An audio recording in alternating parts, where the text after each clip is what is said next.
Il y a eu l'annonce de baisse de prix de super et de gasoil au Niger.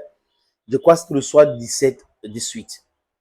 Et cette annonce a eu un communiqué. Vous pouvez aller regarder sur le site de la présidence nigérienne que ça devait entrer en vigueur le 23, donc il y a de cela quelques heures. Donc le prix du carburant a baissé au Niger. Le Niger, c'est un pays producteur. Quoique il y a des difficultés au niveau de l'acheminement des bruts au niveau du port de Semekoji, à cause de l'influence de la France nocive sur le Bénin, à cause de ces non-clairvoyances de Patrice Talon qui est en train d'écouter la France pour mettre en difficulté son économie sur un projet que le Bénin en 5 ans devrait gagner 300 milliards de francs CFA qu'il est en train de perdre comme ça, et ça a perturbé aussi le fonctionnement de port autonome de Cotonou. Avec tout cela, les amis, l'essentiel de l'information, c'est de savoir que le Niger produit le brut pour l'instant. Il y aura de raffineries pour raffiner du pétrole nigérien, parce que le raffinage, c'est ce que tous les pays africains qui produisent aujourd'hui le carburant devaient aller vers. C'est pas la peine de produire le brut, mettre dans les bateaux, aller en Chine, aller dans d'autres pays, pour qu'on puisse craquer là-bas ou raffiner pour nous envoyer. Ça devient trop cher. Il y aura l'intervention de Fonds monétaire international, parce que si le carburant est cher, notre économie ne peut pas être prospère. Tout sera cher, parce qu'on parle de transport.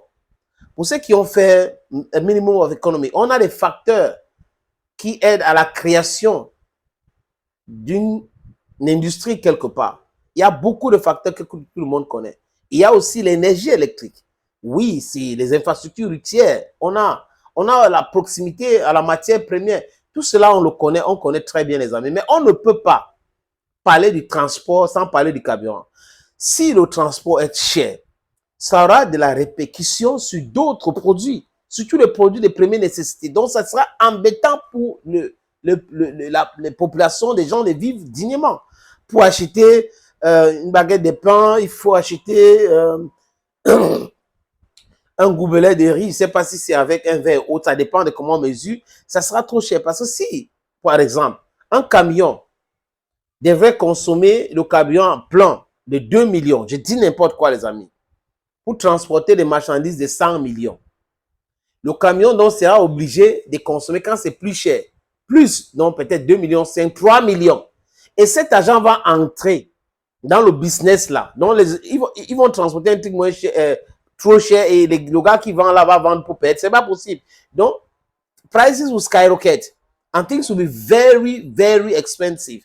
And it's going to be difficult for people. Donc aujourd'hui, ce que Abdurrahman Tiani a fait, c'est salutaire. Au lieu d'applaudir, vous savez ce que les mauvaises langues disent? Oh, il est en train de célébrer ses 1 an d'arrivée au pouvoir. C'est pour cette raison qu'il a fait cette annonce-là le jour même qu'ils ont pris le pouvoir et autres. Est-ce que c'est une bonne décision? Ceux qui sont clairvoyants devraient poser plutôt cette question.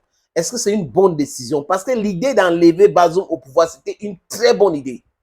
Si c'était à refaire, il fallait refaire ça même 1 million de fois. C'est une très, très, très, très, je répète, bonne idée. Bazoum était une catastrophe pour le Niger, pour l'Afrique. Donc, l'écarter du pouvoir de façon paisible, vraiment, c'était bien. Il n'y a pas eu le sang. C'était vraiment tranquillement tranquille, et le peuple était d'accord. Si le peuple n'était pas d'accord, ça ne devait pas marcher. Je répète, si le peuple n'était pas d'accord, ça ne devrait pas marcher. Ça a marché parce que le peuple a voulu et le peuple a soutenu cela, les amis. Donc, le prix du pétrole a baissé. Applaudissez cela, arrêtez avec les polémiques inutiles. Le super au Niger, c'est 499 francs. 1 litre de super, 499 francs. Allez regarder le prix du Cameroun. Au Cameroun, on a beaucoup de gens qui regardent la télé, surtout ceux qui sont en veste, qui disent qu'ils sont les fonctionnaires, mais ils n'ont pas la vision. Et le gaz, c'est du quoi 618 francs CFA. Donc, voilà pour vous des gens qui veulent du bien de leur peuple.